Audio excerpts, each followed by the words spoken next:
Live next to Tom Perry, who is in Cairo today, another part of our CBC News team. And Tom has been bringing us the story of the Rafah border crossing and of Canadians trying to get out of Gaza through that Rafah crossing into Egypt. Tom, as you join me, any idea what's happening at that border crossing and what is happening to the Canadians who continue to wait?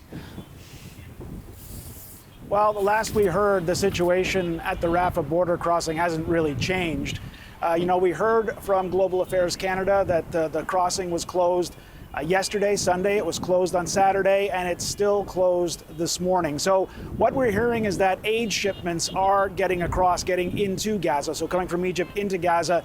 But it's the foreigners, the dual nationals, Canadians, who are trying to get out of Gaza. They're not coming across Rafah into Egypt. So negotiations, I understand, are still going on. They're trying to come to some kind of deal. This goes back to a dispute, reportedly to a dispute. Hamas looking for guarantees for the safety of injured Palestinians being transported to Rafah. This is after the Israelis bombed an ambulance last Friday. So all very complicated and honestly a little bit hard to get to the bottom of. But the fact is, the bottom line is that the Rafah crossing at this point remains closed. Canadians are waiting to get out, along with a number of other nationalities. And right now, the government's saying maybe Tuesday, maybe tomorrow that they'll be able to get out. But they, of course, add to that the caveat that it's a moving target. The longer the border stays closed, the further off that this could be put. And so, as always, it's a fluid situation. And as far as the Canadians waiting to leave, we know Global Affairs has been in contact with more than 500, Tom. I had thought that when we were speaking today, we would have been talking about what started yesterday, which was the plan for the beginning of the evacuation. That hasn't happened. What's the latest we're hearing? Yeah, I was hoping to be talking to face-to-face with a Canadian by now, but that hasn't happened. No.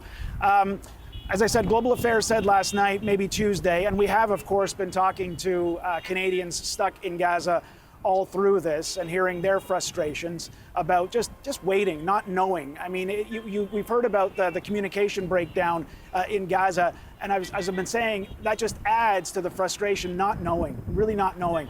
And, it's not just Canadians in Gaza who are frustrated. We've been hearing from family members, people who have family in Gaza trying to get them out, and they're wondering, okay, what's coming next? We've been speaking to Sama Al-Sabah, who is from London, Ontario. Her dad is in Gaza. She's been trying to get him out. She spoke to Rosemary Barton yesterday. Here's some of what she had to say.